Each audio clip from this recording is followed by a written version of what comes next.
Dan di pandangan Arif itu adalah pocong. Dan jempol tangan kanannya itu masuk di mata kiri pocong itu. Ya, pocong itu tersenyum sambil berkata, Temukan jasad saya. Temukan jasad saya.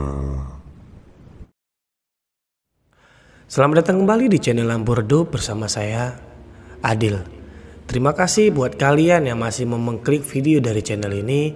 Dan buat para penonton yang baru pertama kali nonton di channel ini, jangan lupa subscribe, karena subscribe itu gratis. Like dan komen, karena bentuk dari dukungan kalian itu saya membantu channel ini untuk lebih berkembang lagi. Pada kesempatan kali ini saya ingin melanjutkan cerita tentang video pertama kali saya yang berjudul Tetanggaku Berubah Menjadi Pocong. Karena endingnya itu masih mungkin apakah itu adalah pocong dari Dimas atau pocong yang lain. Nah, untuk kalian yang masih bingung, sebaiknya tonton dulu di video yang pertama supaya nyambung dengan video yang ini. Baik, tidak perlu berlama-lama lagi, kita langsung saja cerita horor kita mulai.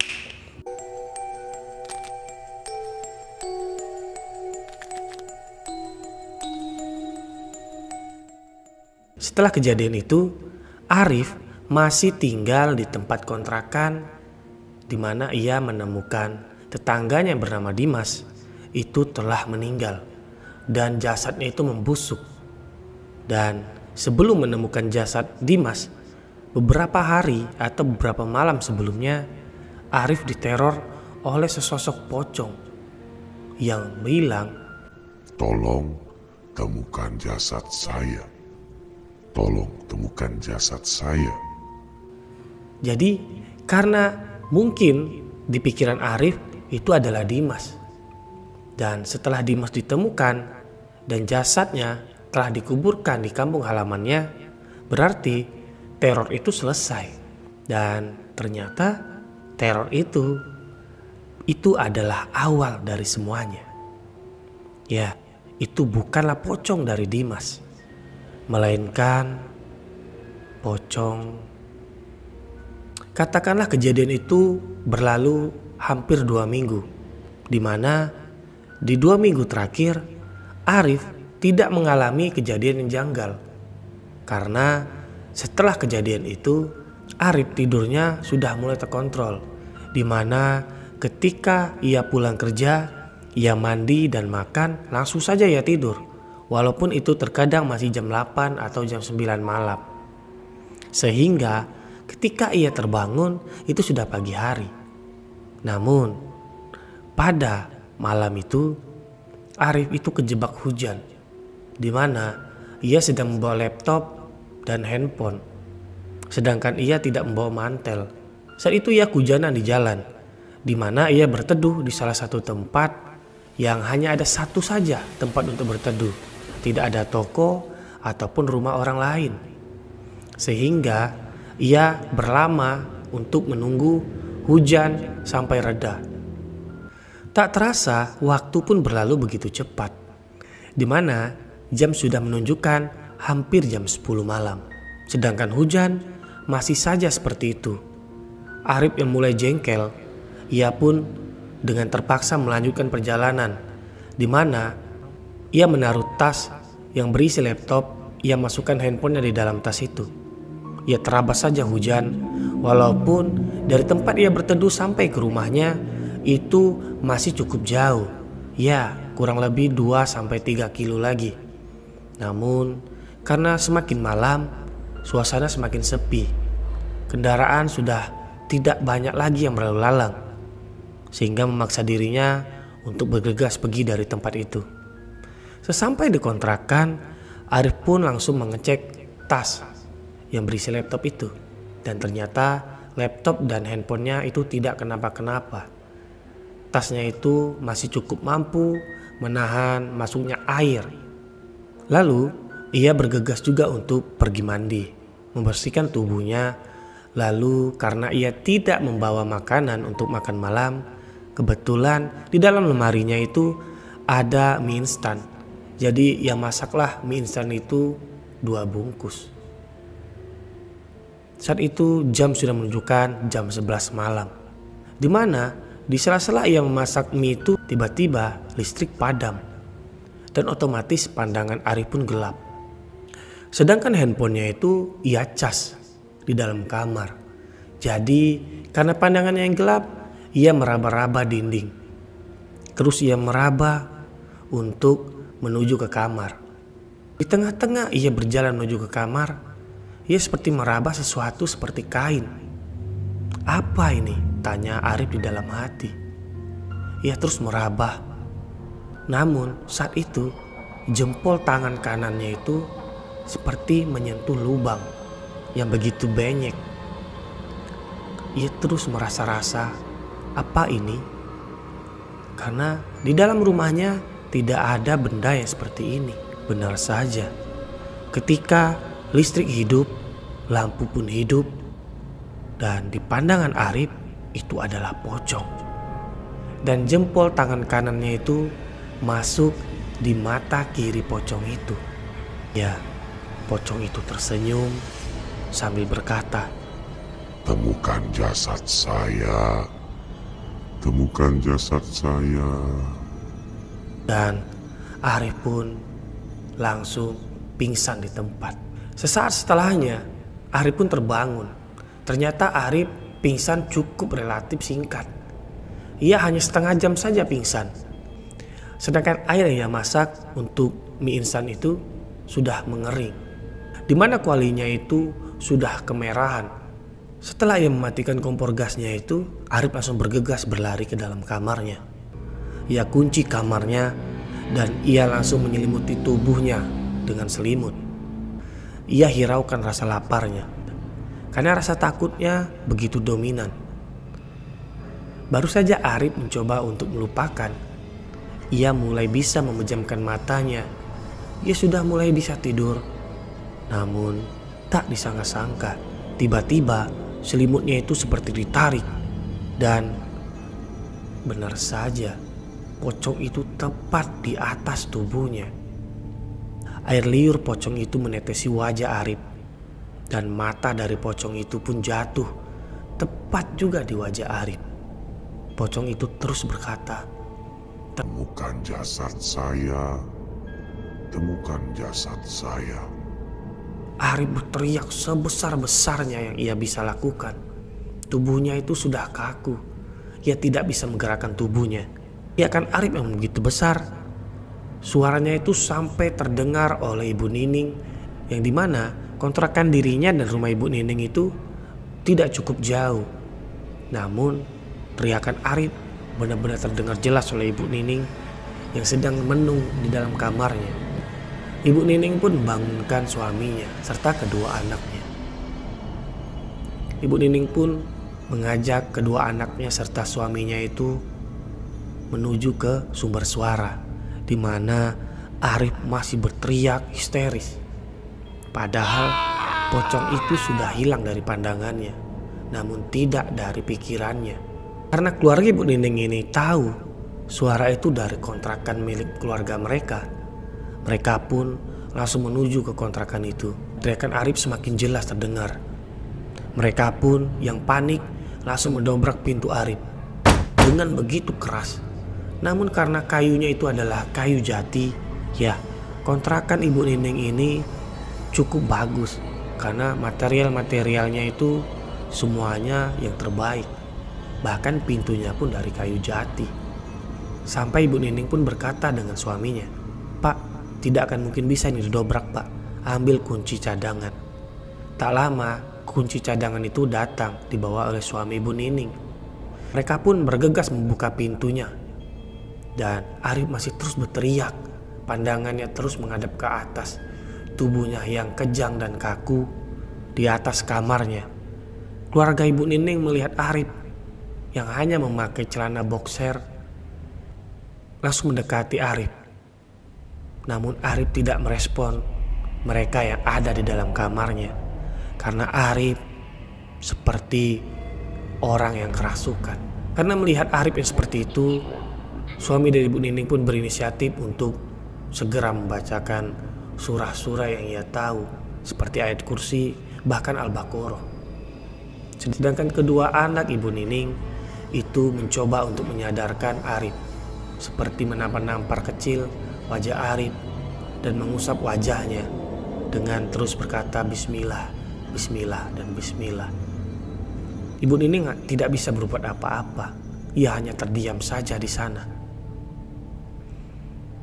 Dan beberapa waktu setelahnya, Arif pun tersadar. Ia melihat ada 4 orang di dalam kamarnya. Ia seperti kebingungan. Perlahan-lahan ia sadar bahwa itu adalah Ibu Nining dan keluarganya. "Bu, kenapa kalian di sini?" tanya Arif. Lalu salah satu dari anak Ibu Nining pun berkata, "Tadi abang berteriak terus-menerus sampai membangunkan kami. Untung saja tetangga sekitar tidak datang karena mungkin tetangga sudah tidur." "Emangnya saya tadi kenapa?" tanya Arif. Keluarganya pun menjelaskan, dan setelah situasi sudah mulai cukup tenang, keluarga dari Ibu Nining pun berpamitan. Namun tidak dengan suami Ibu Nining, di mana Ibu Nining dan kedua anaknya sudah pergi. Suaminya pun bilang, "Nama kamu Arif kan?" "Iya Pak." "Apa tadi? Kenapa?" "Tadi saya melihat pocong Pak." "Saya tadi melihat pocong Dimas Pak." "Pocong Dimas? Maksud kamu orang yang ngontrak di sebelah kontrakan kamu ini?" "Iya Pak, yang sudah meninggal hampir 2 minggu belakangan ini Pak." "Kamu yakin itu pocong Dimas?" "Ya saya nggak tahu Pak, karena sebelumnya ketika pocong itu meneror saya, beberapa hari setelahnya ditemukanlah mayat dari Dimas.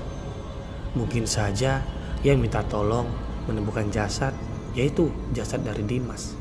Namun di sela-sela Arif menjelaskan, wajah dari suami Ibu Nining itu tampak aneh. Namun Arif sadar bahwa ada yang aneh dari keluarga ini. "Apa yang mereka sembunyikan dari saya?" tanya Arif di dalam hati. Namun setelah perbincangan itu, suami dari Ibu Nining pun pamit juga, dan Arif pun kembali masuk ke dalam kontrakannya. Bukan untuk tidur, melainkan mengemas pakaiannya dan pergi ke salah satu rumah kontrakan temannya. Namun sebelum ia pergi, ia menelpon beberapa temannya, dan ada salah satu temannya yang memperbolehkan Arif menginap pada malam hari itu. Hari pun berlalu. Malam itu pun kini telah berlalu, di mana Arif kini menginap hampir 1 minggu lamanya di kontrakan temannya. Ia masih belum berani kembali ke kontrakannya, dan Arif pun berniat untuk segera pindah. Karena temannya pun bertanya, "Kenapa kamu tidak pulang-pulang, Rip?" "Aku masih takut bro." "Ya sudah, nanti malam aku temani kamu mengemas semua barang-barang kamu. Untuk sementara pindah saja ke sini sampai kamu menemukan kontrakan baru." Dan Arif pun setuju. Dan kini pun malam kembali, yaitu malam di mana teman Arif dan Arif pergi ke rumah Arif untuk bergegas mengepek barang-barang untuk segera pindah. Sebelum ia mengemas seluruh barang-barang Arif, Arif mendatangi rumah Ibu Nining. Walaupun saat itu sudah hampir jam 9 malam, ia mengetok pintu Ibu Nining. Namun malam hari itu ternyata keluarga Ibu Nining sedang pergi. Ya sudah, Arif pun tidak bisa berpamitan dengan Ibu Nining. Sedangkan temannya masih menunggu di depan kontrakan. Karena Arif ingin masuk ke dalam kontrakan itu bersama-sama. Lalu ternyata teman dari Arif ini adalah orang yang sedikit-sedikit bisa tahu tentang hal-hal gaib. Lalu ia memberikan kunci ini kepada temannya, dan temannya lah yang membuka pintu dari kontrakan itu. Namun apa yang terjadi ketika baru saja pintunya itu terbuka? Keadaan dalam rumah Arif itu sudah kacau balau. Piring-piring berantakan pecah, Gelas, garpu, dan sendoknya itu berserakan kemana-mana. Dan di dalam kamar Arif pun sama. Sampai spring bednya itu sudah berpindah dari tempat yang semestinya. Pakaian Arif itu seperti dibongkar-bongkar sama seseorang. Awalnya Arif berpikir itu adalah ulah dari orang yang mau maling di rumah ini. Namun ia mengecek seperti jendela, pintu belakang, dan pintu depan. Tidak ada seperti gelagat orang yang masuk. Dan bisa jadi keadaan rumah Arif yang berantakan itu adalah ulah dari pocong itu. Dan tiba-tiba piring di rumah Arif itu seperti terlempar sendiri. Mereka pun bergegas berlari ke dapur. Dan apa yang mereka lihat itu adalah sosok pocong yang dilihat Arif kemarin-kemarin malam. Dimana saat itu temannya juga ikut melihat. Pocong itu terus-menerus berkata, seperti kata-kata sebelumnya. Tolong temukan jasad saya. Temukan jasad saya. Arif yang melihat itu langsung saja pingsan. Sedangkan teman dari Arif masih berdiri tegak melihat sosok pocong itu. Ia mendekati pocong itu dengan 1000 rasa takut. Terus ia mendekati pelan-pelan dan dia pun berkomunikasi. "Kamu siapa?" tanya teman Arif. Namun pocong itu masih saja berkata, "Temukan jasad saya." "Kamu siapa?" sekali lagi ditanya dari teman Arif. Namun jawabannya masih seperti itu. 3 kali ia tanya, "Kamu siapa? Cepat jawab, atau kamu akan saya bakar dengan ayat-ayat suci Al-Quran." Lalu setelah diancam oleh teman Arif itu, pocong itu langsung menghilang. Lalu teman Arif bergumam di dalam hatinya, "Dasar pocong bodoh, mau ditolongi malah kabur." Ia pun langsung membangunkan Arif. Rip, bangun." Arif pun terbangun dengan langsung menutup matanya. "Pocong bro, pocong." Pocongnya sudah hilang." "Yang benar." "Iya." Lalu Arif pun perlahan-lahan membuka matanya. Namun ternyata pocong itu tepat berada di samping teman Arif sambil menatap wajah Arif dengan senyuman yang sinis. Matanya itu berair menetesi wajah Arif. Arif pun teriak histeris, mengagetkan temannya itu karena temannya tidak merasa ada sesuatu di sebelahnya. Arif pun kembali pingsan. Lalu ketika temannya melihat ke sebelah kanannya, pocong itu memang benar ada di sebelahnya. Sontak temannya itu langsung meloncat kaget menghindari pocong itu dengan aroma yang sangat busuk. Namun karena loncatan itu, kepala dari teman Arif ini membentur sesuatu dan ia pun juga ikut pingsan. Kini kedua orang itu pingsan, di mana pintu depan kontrakan terbuka lebar.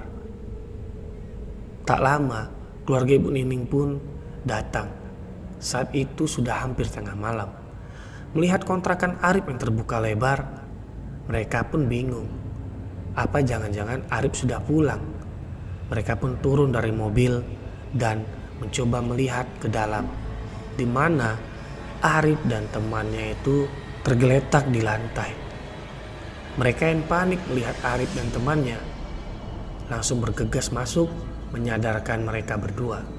Lalu mereka pun tak lama sadar, di mana Arif seperti orang gila bangun sambil menutup matanya, serta temannya yang tubuhnya perlahan lemas karena bagian kepala kirinya itu mengeluarkan darah. Setelah semuanya sudah mulai sedikit tenang, Arif sudah mulai tenang, temannya juga sudah diobati. Arif pun berkata, "Salah saya apa, Bu? Kenapa saya diteror oleh pocong Dimas?" "Pocong Dimas? Emang Dimas menjadi pocong?" tanya Ibu Nining. "Iya, Bu. Dimas masih menghantui saya. Ibu Nining yang masih terheran-heran karena ia tidak pernah dihantui sosok itu. Beserta keluarganya juga tidak pernah diganggu. Lalu beberapa saat kemudian, Arif sudah mulai bisa berdiri. Ia mengemas semua barang yang ada. Lalu ia bilang pada Ibu Nining, "Bu, saya mau berpamitan. Saya mau pindah di kontrakan ini. Saya sudah tidak sanggup lagi, Bu." Ibu Nining yang hanya mendengarkan ucapan Arif, ia hanya bisa mengangguk saja. Ia tidak menahan Arif karena lebih baik Arif pindah daripada Arif celaka. Dan Ibu Nining yang masih sedikit bingung karena apa benar di kontrakan ini ada pocong. Dan Ibu Nining pun berkata kepada Arif, "Ya sudah, kalau Arif mau pindah, tidak apa-apa pindah. Tapi jangan malam ini, karena ini sudah terlalu malam.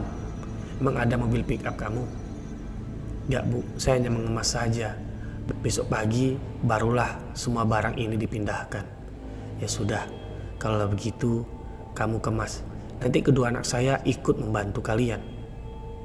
Dan pagi pun tiba, di mana semua barang dari Arif sudah tertata rapi dan mobil pick up pun datang. Mereka memuat semua barang Arif ke mobil pick up itu.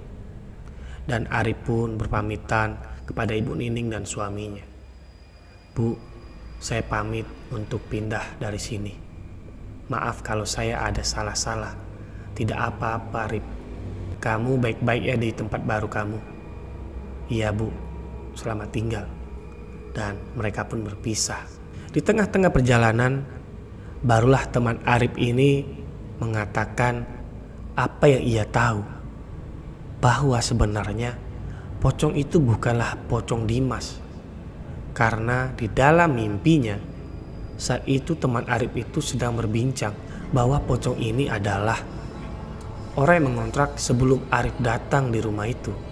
Ya, rumah itu adalah bekas pembunuhan, di mana salah satu bagian tubuh dari orang ini itu dibawa karena salah satu syarat untuk tumbal. Namun tumbalnya dari siapa itu tidak tahu. Karena ketika pocong itu menjelaskan, teman Arif ini terbangun karena dibangunkan oleh anak dari Ibu Nining.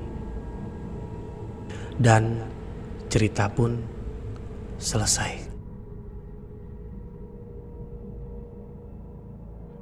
Oke, bagaimana? Untuk kalian yang sudah menonton video pertama yang bertanya-tanya, mana mungkin seseorang yang belum dikuburkan itu menjadi pocong? Nah, terjawab sudah di video ini. Bahwa sebenarnya pocong yang menghantui si Arif ini itu bukanlah Dimas, melainkan orang lain yang tidak Arif kenal, di mana ia itu telah menjadi korban tumbal. Dan syarat dari tumbalnya itu adalah ia dibunuh dan salah satu bagian tubuhnya itu diambil. Untuk kalian yang masih menonton sampai di detik ini, terima kasih. Dan untuk penonton baru, jangan lupa subscribe karena subscribe itu gratis. Like dan komen karena bentuk dan dukungan kalian itu sangat membantu channel ini untuk bisa lebih berkembang lagi. Sampai jumpa di episode-episode selanjutnya dan see you.